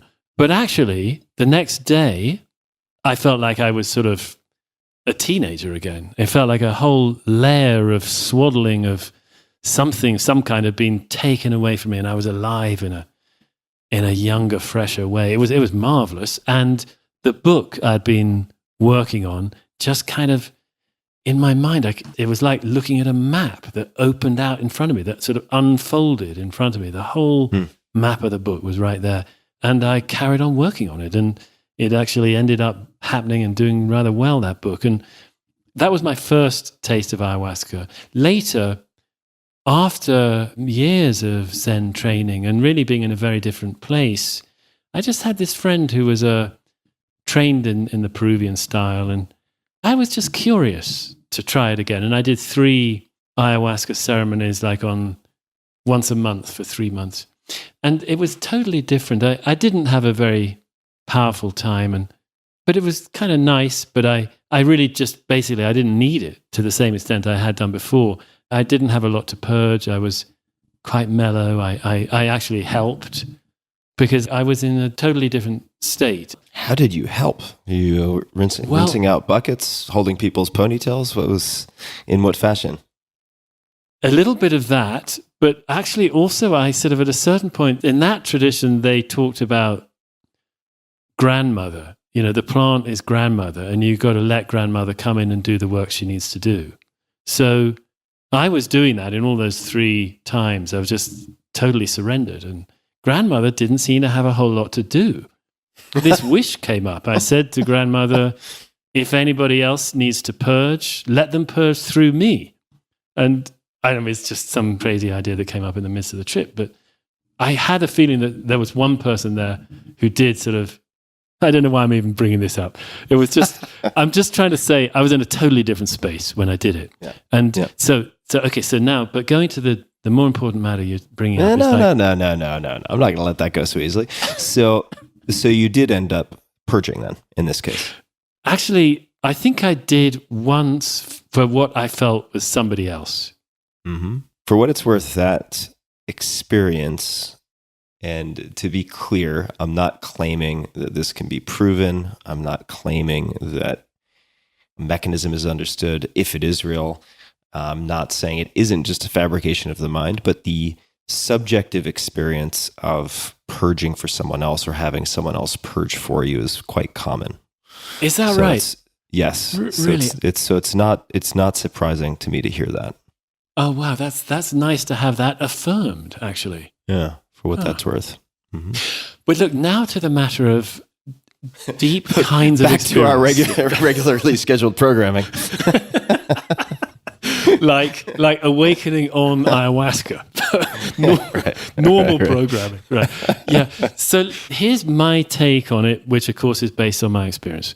I have known, a number of Zen students I've known who have used plant medicine and found it profoundly helpful. Here and there, they've reported to me an experience within a plant ceremony that sounds like a Zen awakening, what I was saying, seeing the original nature. I don't think that that's commonly what people experience in the way Zen defines it, all the way through a psychedelic experience. I really don't believe that. But I think there are moments within a psychedelic experience for some people at sometimes that are like that. Now, but here's the thing, though, is how I'm just now thinking one student had a really strong experience of, it's called, the Japanese is Kensho, for seeing original nature. Had a really quite a strong one, actually using another form of DMT. But there's something about having it with a completely clear, ordinary mind versus having it when you know there's a powerful psychotropic compound in your bloodstream that will wear off. There's something about it that is just, I've seen that the impact is different. I'm not saying I know that it always would be, but that when somebody is stone cold sober and this happens, it's so undeniable that you've really seen something real. And it's not induced by anything. I'm convinced that, this moment right now has sort of different levels to it, different levels of experience right here and now. And in these moments of awakening, that's what we're dropping into. And it can go all the way down to nothing. And the love that's there, it's right here now. But if you're, I'd like to hear your take on this. I think you've probably had a lot more psychedelic experience than I have, I'm sure. And I'm really so thrilled that psychedelic research is in full swing again. I think it's absolutely, I see it, from my perspective, I see it mostly as just an incredible mental health tool. And I'm sure that's an insufficient way to look at it. But at least from that side, I can see, my God, this is going to be fantastic in coming years and decades, helping people with depression, anxiety, fear of death, love of death. How amazing to be able to have love of death. That's what awakening can do. Deep love of life, deep love of death. That doesn't mean longing for death. It means somehow really happy that it's part of the whole picture. I can't explain why, but we can be. There's so much we could explore here. I think that psychedelics properly administered, properly and respectfully used with certain guide rails and guidelines can be really helpful for certain conditions and certain people. And I think they're useful for exploring facets of the mind itself and reality. Yeah. We could put that in quotation marks, since I think that reality as we experience it is largely a constructed hallucination to begin with, which there are many ways to kind of explore this. There's a book called Biocentrism that does a decent job of introducing thought exercises, although I disagree with some of the things in the book. It's an interesting read. What I would love to see, and maybe it already exists, but would be to see, for instance, and it would be very hard to do this non-invasively, but if it were possible to compare the neurochemical activity of someone, again, like who's going to pay for this research and how on earth would you even structure a study is kind of a fool's errand probably. But let's just say hypothetically that you could compare someone having the experience of Kensho or an awakening with someone 90 minutes after drinking ayahuasca who would subjectively report, right, the phenomenology of the experience would include something akin to Kensho or awakening. It'd be so fascinating to compare those two, because whether, let's just say, catalyzed by a cup of tea or catalyzed by diligent training, as Dennis McKenna would say, who's an ethnopharmacologist, our experience of reality is mediated through neurotransmitters by and large, right? So you can change your experience of consciousness, let's just say using holotropic breathwork as one example. Ultimately, that would catalyze and induce certain electrochemical changes that would then help confer a certain experience. And I'd love to see, it would be fascinating. I'd love to see, I think it's too optimistic, but it'd be so endlessly fascinating to see how the sort of presentation of these experiences differ along those parameters. I also think that the container and the cultural context and the assistance with constructing meaning out of unusual experiences is so important that it is difficult to, I would imagine, get to a point where you experience in your practice Kensho without a lot of deliberate practice, at least as something that is repeatable.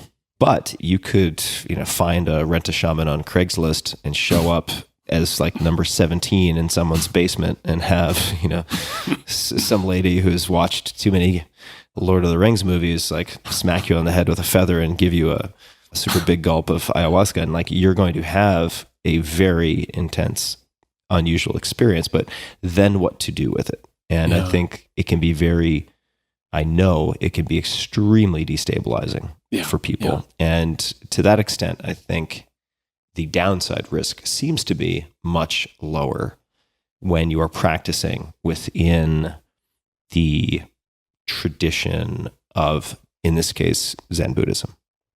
And there's a lot to be said for that capping of downside on some level. Well, yeah, you've got a whole lot of support. You've got a profound level of support. But I'm wary of equating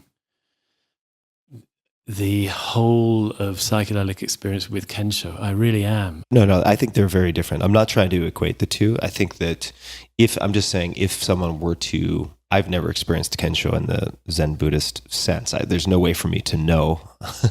There's no way for me to confirm that. And, a lot of very strange things happen in psychedelic experiences that probably have nothing to do with what you would conceptualize or think of as Kensho. I certainly think they're very different things. But they may be kind of edging at aspects of similar spaces, I think. Yeah. Yes, I agree with that. And man, what a healing space it is, right? It can be. It can be. It can be. I think it can be with insufficient support and with the wrong preparation, at least in the case of psychedelics, it can be incredibly destabilizing. And people do end up in very bad circumstances if they have ayahuasca in particular. I think is a dicey proposition for a lot of people. I mean, you just don't know when you're going to pull the Joker card, and it's always in the deck. Whereas with the practices that you're describing, perhaps it's less likely. Although, I would have to imagine. I mean, it happens at Vipassana retreats and other places where there are people who have really difficult kind of breakdown experiences. Have you seen that happen in the Zen Buddhist practices also? I've only seen it once, and actually it wasn't a big deal. We just helped the guy. Put him in a cage, kept him fed. He was fine a few weeks later. He was fine 48 hours later. He was fine, and took him off the cushion, actually. Yeah. But I want to say one other thing, which is that it's to do with this ordinariness, that somehow in Zen, it's not quite right to sort of sit because I want to have a Kensho experience. There's something about sitting itself and just being more and more embedded in this moment so that it becomes more and more fulfilling and okay just as it is. That is perhaps the greatest reward, that we are learning to come home to ourselves, to come to terms with ourselves, to just be ourselves, not needing anything, not even Kensho. Mm-hmm. That's part of the training as well, that this practice isn't just for me to get something I want, namely a marvelous experience. There's something else going on as well. Also, likewise, that a master like Yamada Roshi, and we're all aspiring to that, all of us who are in training, to be able to live, what can we call it, a fully awakened life. The heart is fully open. There's great freedom. There's great flexibility of sort of register. I can see through this moment. I can see it's transparent. I can see that it's concrete as well. I can see that I'm getting a little tired. I can see that there's infinite joy. I can see that there's infinite love. All this, it can be present in an ordinary moment and of utter sobriety. There's something about its impact on our ordinary life that somehow is just such a treasure. And so it's not just about special experience. It's, am I making any sense here? You are making sense. So Kensho or Bust is not the title of your forthcoming how-to book. No. In fact, my new book is called Original Love. I mean, for real, yes. I am writing nice. Nice. That was good. That was good. So now, is it a book? Is it a program? Is it both? It seems to be both. Why do either or when you can do both and? Well, right. It's a manuscript at this point, which I hope is getting nearly finished. It's been a marvelous journey writing it, but it's a program and a course as well. And I'm actually just so excited about it. It's thrilling to be able to teach this full spectrum of what meditation can be. Because I think there's confusion. What's awakening? What's mindfulness? How do they... And if I'm awakened, or if I've had an awakening experience, am I awakened? Why am I still so miserable? Why do I get anxious still? Actually, we're multidimensional. And to have got this way of addressing these different zones and being clear about it, so it's kind of a map. All parts are suffused with love. That's my main point, that in any level of any zone of practice, love is usually the thing, somehow or other, that triggers the transformation, that opens up things. Yeah. Where can people learn more about Original Love or find the program? Yeah, well, at mountaincloud.org, at henryshukman.com, both of those. Anybody who read my existing book would learn a lot, actually, about many of the things we've been discussing. And One Blade of Grass, subtitle Finding the Old Road of the Heart, a Zen Memoir, which I have on my bookshelf in Austin, courtesy of our mutual friend Kevin Rose, in fact.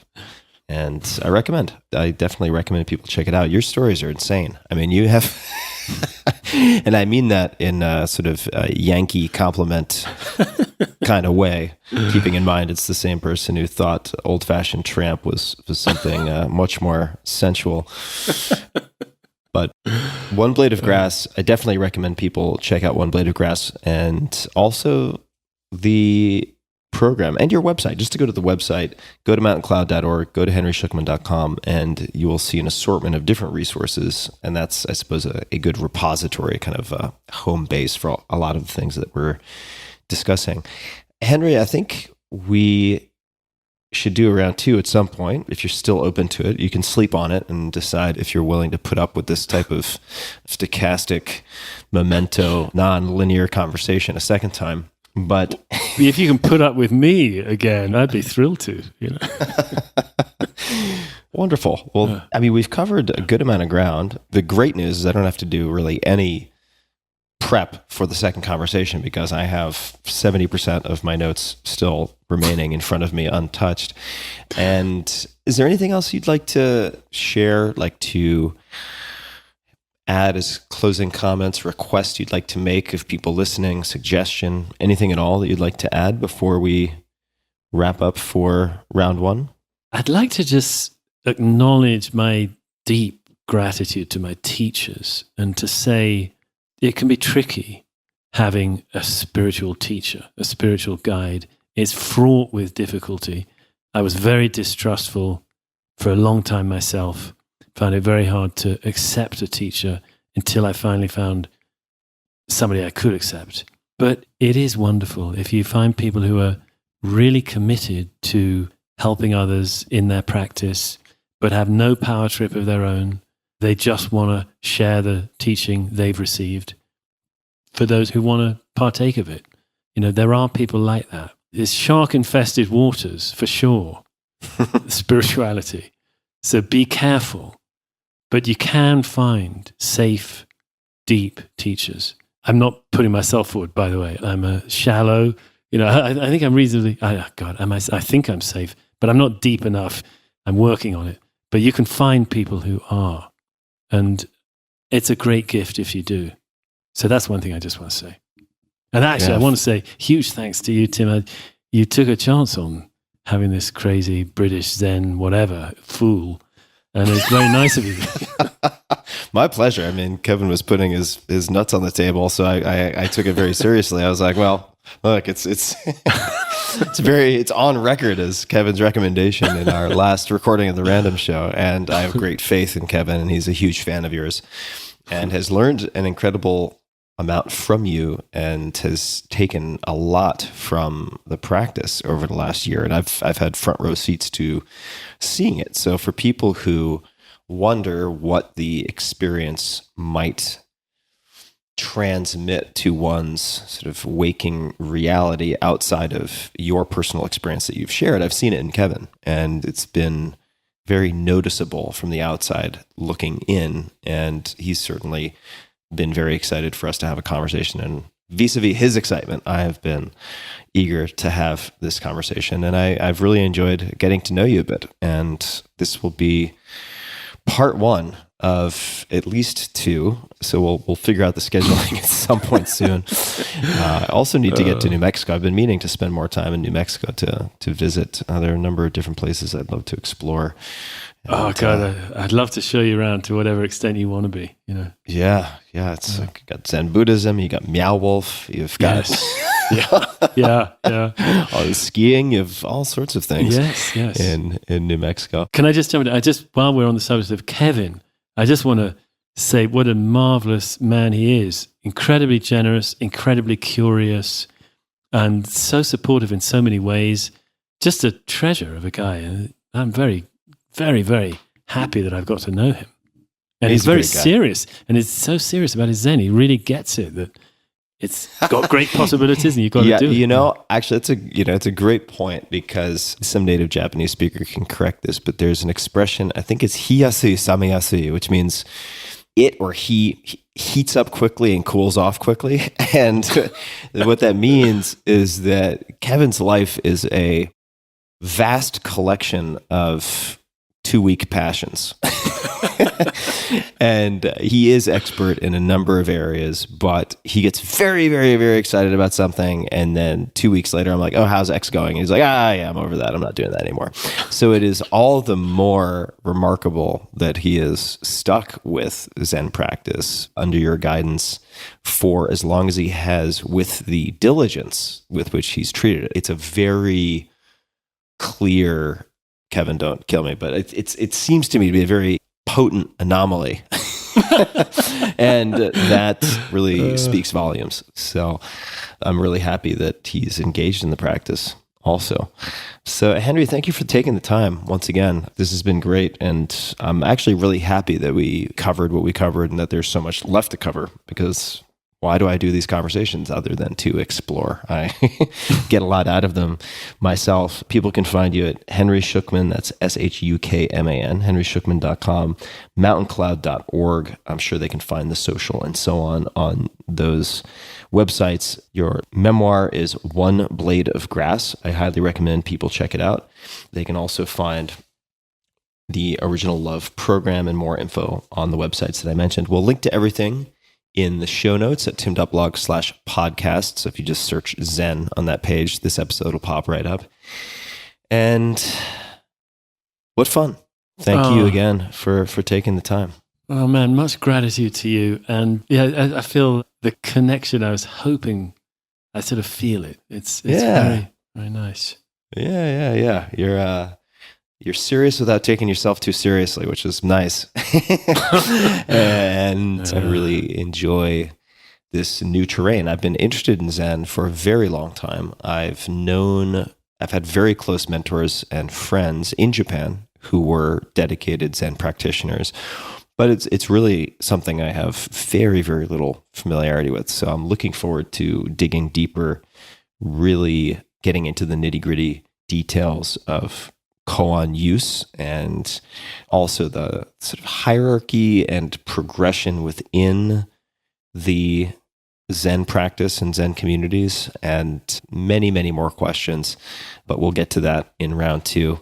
So thank you, Henry. And many thanks to everybody listening. So until next time, thanks for tuning in. Hey guys, this is Tim again. Just a few more things before you take off. Number 1, this is 5 Bullet Friday.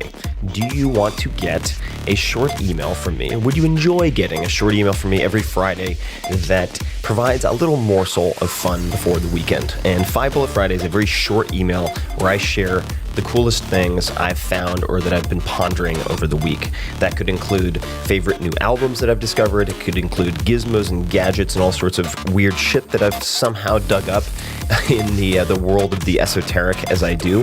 It could include favorite articles that I've read and that I've shared with my close friends, for instance. And it's very short. It's just a little tiny bite of goodness before you head off for the weekend. So if you want to receive that, check it out. Just go to 4hourworkweek.com. That's 4hourworkweek.com, all spelled out, and just drop in your email and you will get the very next one. And if you sign up, I hope you enjoy it. This episode is brought to you by You Need a Budget. What is You Need a Budget? You Need a Budget is a cult favorite budgeting app for a reason. The app and its simple 4-rule method will change the way you think about your money and help you gain total control so you can plan for the things you need and get the things you want without guilt or stress. To give you an idea, on the cult favorite side, to date they know of at least 7 customers who have customized their license plates to mark the occasion of purchasing a new car in cash. And these fans do this by including YNAB, You Need a Budget, on their license plates. So people love this app. You Need a Budget has helped millions of people transform their finances, save their marriages, and live life on their own terms. I even asked Pete Adney, who's been on the podcast, best known as Mr. Money Mustache, super popular episode, what he thought, and he's a big fan of the founder and what they're doing. You Need a Budget's simple 4-rule method will actually teach you how to manage your money. You will learn a new way of thinking, new habits, and new behaviors that will help you get out of debt, break the paycheck-to-paycheck cycle, and build wealth faster. The You Need a Budget team is committed to your success. They offer free live classes every day of the week, video courses, boot camps, challenges, and active fan groups in every corner of the internet. If you want to learn, they can teach you. On average, new budgeters save more than $600 by month 2 and $6,000 in their first year. So try the app free for 34 days, no credit card required, at youneedabudget.com/Tim, spelled as you would expect in proper English. Try You Need a Budget free for 34 days, no credit card required, at youneedabudget.com/Tim. And just to explain 34 days, that's because most people reconcile at the end of the month or 38 period, so having a couple of days of cushion helps folks out. So 34 days with no credit card required at youneedabudget.com/Tim. This episode is brought to you by Peak Tea. That's Pique. I have had so much tea in my life. I've been to China. I've lived in China. In Japan, I've done tea tours. I drink a lot of tea. And 10 years plus of physical experimentation and tracking has shown me many things. Chief among them, that gut health is critical to just about everything, and you'll see where tea is going to tie into this. It affects immune function, weight management, mental performance, emotional health, you name it. I've been drinking fermented pu'er tea, specifically, pretty much every day for years now. Pu'er tea delivers more polyphenols and probiotics than you can shake a stick at. It's like providing the optimal fertilizer to your microbiome. The problem with good pu'er is that it's hard to source. It's hard to find real pu'er that hasn't been exposed to pesticides and other nasties, which is super common. That's why Peak's fermented pu'er tea crystals have become my daily go-to. It's so simple. They have so many benefits that I'm going to get into, and I first learned about them through my friends Dr. Peter Attia and Kevin Rose. Peak crystals are cold extracted using only wild harvested leaves from 250-year-old tea trees. I often kickstart my mornings with their pu'er green tea, their pu'er black tea, and I alternate between the two. The rich, earthy flavor of the black specifically is amazing. It's it's like a delicious barnyard, very peaty if you like whiskey and stuff like that. They triple toxin screen all of their products for heavy metals, pesticides, and toxic molds, contaminants commonly found in tea. There's also zero prep or brewing required, as the crystals dissolve in seconds. So you can just drop it into your hot tea, or I also make iced tea, and that saves a ton of time and hassle. So Peak is offering 15% off their pu'er teas for the very first time, exclusive to you, my listeners. This is a sweet offer. Simply visit peaktea.com/Tim. That's PIQUETEA.com/Tim. This promotion is only available to listeners of this podcast. That's peaktea.com/Tim. The discount is automatically applied when you use that URL. You also have a 30-day satisfaction guarantee, so your purchase is risk-free. One more time, check it out. Peak Tea, that's PIQUETEA.com/Tim.